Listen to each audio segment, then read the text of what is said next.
action against all news and politics. The left were the ones complaining about this. Well, now you reap what you sow. He's narrating his own tweets. Taking a look at what exactly is trending right now, at number 33 happens to be a video called YouTube Just Banned a Major Antifa Channel, Leftist Censorship Backfires Bad. And of course, look there in the screenshot, we have our good friend Mr. Tim Pool here with another concerto to remind us why centrism is really the only true path forward. It is the most rational response to any topic or understanding or conversation. Let's see what he has to say exactly about our good friend Three Arrows. And YouTube has just deleted a very prominent Antifa YouTube account called Three Arrows. Three Arrows, of course, is a reference to the Antifa logo. So we're 10 seconds in, and in exactly 10 seconds, he's already made a grossly incompetent factual error, unless it happens to be a disingenuous one, which I'm not sure which is better. The Three Arrows logo is, of course, a reference to the Iron Front, the German paramilitary group that was made up of mostly socialists, as well as social democrats and union workers in Germany that rose to, it was a paramilitary organization that rose to combat the rise of Nazism in Germany. The Nazi Party, which is often told to be an organization that was elected into power, actually was elected into a minority of power and then slowly gained more political power through a series of events. And we're not going to get into the entire history of that. However, Dan is using their logo for his purposes. He is not co-adopting the Antifa logo. Antifa also adopts some imagery from that period, and we can get into that as well. I'll pull up exactly what they do, where this logo comes from. This is the most common one used by Antifa. Now, Antifa and other organizations do co-op the Three Arrows, but it's very important, and an important distinction here is you cannot suddenly claim that Dan Arrows is an Antifa channel in any way, shape, or form. I'm not surprised that Three Arrows, a YouTube channel with that symbol, was banned. But I'll say this. This is what the left wanted. It's exactly what the left wanted. And, you know, not to take off my beanie hat and put on my InfoWars conspiratorial hat here for a second, but the timing is certainly pretty suspect, isn't it, brother? I mean, it's very curious as to why this would have happened on this exact time and date. And I mean, I don't want to cast aspersions, or I don't want to have to actually do any research when it comes to this, but it's much better to just say that this happened now, and it's unusual. Let's keep going. So it's not the entire left. It's typically the corporate left, the Democrats, He said that twice now. The corporate left. What the f*** are you talking about? What the f*** do you think? The corporate left. So obviously, the huge investment money into corporate leftism. I'm not even gonna, try and levy him with the charge or the paintbrush that this has something to do with the globalist conspiracy or anything like that. But if we just want to talk about corporate leftism, perhaps we should reference a study. So I'm just going to pull up a little study here. What do we got? Harvard Law School Forum on Corporate Governance and Financial Regulation. So maybe, I'm sure, you and me, Tim, we can agree that maybe Harvard Law School, it would be a justifiable source in this case. There's not really any reason to kind of ad hominem this attack or anything like that, right? So let's look at this. In terms of CEOs in the United States and their power, if they were to, say, swing one way or the other. So if we classify CEOs as Republican, if they contribute primarily to Republican candidates, or Democrat, if they contribute primarily to Democratic candidates, and neutral, if they split their financial support among the two parties, we find that 58% of CEOs are Republicans, while only 18% are Democrats. Now, 18% isn't insignificant. It's certainly a large percentage, but you can't really keep levying the charge that there's this large corporate Democratic, contingent.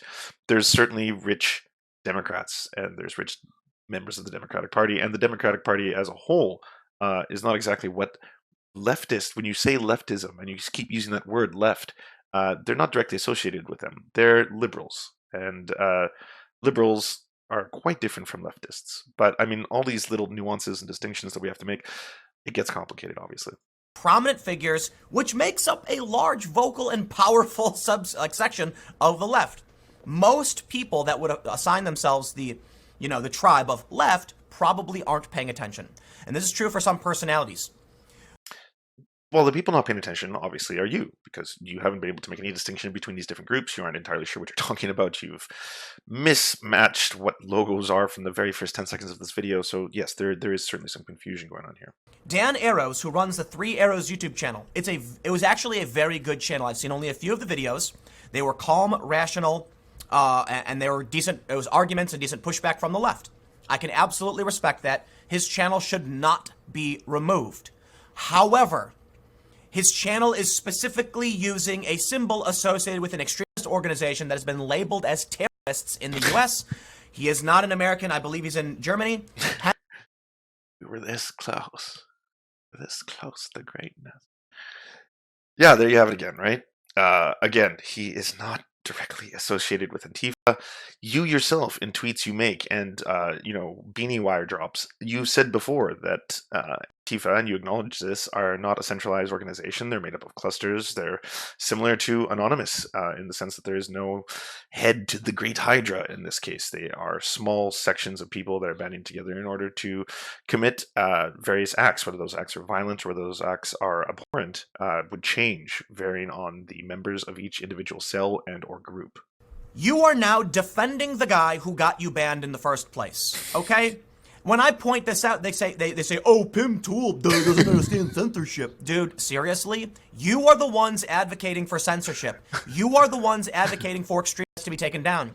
Okay, so let's clarify, because he's just throwing all the cards on the table. This is great.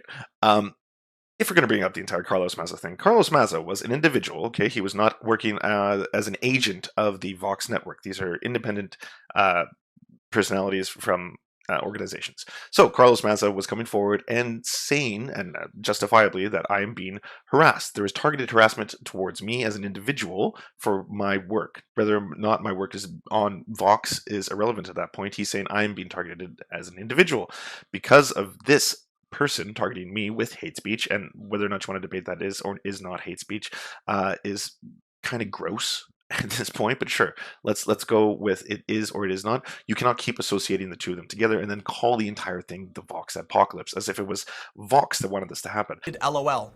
The channel, no strikes for breaching community guidelines or copyright infringement. What is happening? I'll tell you what's happening. I think your arguments are reasonable. I think you provide good pushback against other extremists, but you yourself are an extremist. I'm sorry. Where are you making this correlation? Like, where is this coming from? Has Dan been making public proclamations that he's a member of Antifa, that he supports the actions of Antifa? Or are you looking at a single symbol or a combination of symbols and associating them incorrectly with each other? Because that's what's pretty much happening here. This is the feels over the reels. Your friend Ben Shapiro would tell you that this is feelings over facts, bruh. I also believe online it's reasonable to remove threats and doxing, and yes, to a certain degree, harassment. But you brought up Steven Crowder earlier. You just said threats and doxing. Those were the two things that Carlos Maza was actually talking about in relation to Steven Crowder. But it's hard to know where that line is, and thus I kind of fall back and say, man, I really don't know. True. It is very hard to know where that line is, but you are in the middle of making a video defining where you believe it is.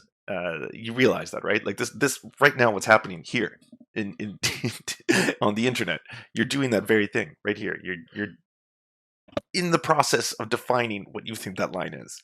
What is going to happen with Jordan Peterson's new social media account, and I can't wait for this to happen, is that it is going to get completely flooded with ex-gabbers and the ilk. It's going to be a cesspool of some of the most extreme speech you've seen on the internet. And the reason for that is this. There's not an enormous problem on the other side when it comes to being allowed to say naughty words and what can I get away with and what is, reasonable discourse in the free marketplace of ideas. These are problems that are being had largely by bigots, people who want to be able to say misgender people, who want to be able to call people by ethnic slurs or ableist slurs or just slurs in general. These are the people who are having problems right now with a lot of the different versions of social media, and these are the people that you're also kind of aligning with and saying, well, they are being unfairly targeted as a group. You're like, why won't you defend me? Because you are the fire we are trying to put out. But you know what? That is the paradox of free speech. Even when the fire starts to burn and it starts to spread, right? And it starts to burn, right? Action against all news and politics. The left were the ones complaining about this. Well, now you reap what you sow. He's narrating his own tweets, and he does it so adorably, doesn't he? It's like he gets heated. There's some acting involved, some le passion to reading his own writing in Twitter form. Watching too much Tim Pool can be adverse for your health. At the end of the day, if you watch him for too long, you basically have to take Brain Force Plus just to regulate your thetan. So I wouldn't recommend watching anymore. What is important to take away from this is what exactly is Tim Pool doing here? A lot of it has to do with something called the fallacy of composition, in which he's basically taking small elements of certain concepts, ideas, groups, and then he is then extrapolating. Therefore, if X happens, then all of these groups happen to be under the same purview. So, say for example, if a car is made up of a car has 4 wheels, and the wheels have tires, and the tires are made of rubber. Therefore, because of that, the entire car is made of rubber. It's that same concept. So if you then take it to the extreme, like he's doing here, Dan 3 Arrows uses the 3 arrow symbol. Therefore, Dan is a member of Antifa because Antifa have also used the same symbol in their organization. And it's a fallacious argument. It's usually done in haste. It's usually done with someone who doesn't have a complete understanding of what they're talking about. Is that your only defense? That because the current right-wing administration is targeting Assange, Barack Obama didn't? No. We can... This is so embarrassing. He's using this whole thing as a platform to moan about a Twitter beef that he's having. Tim Tool.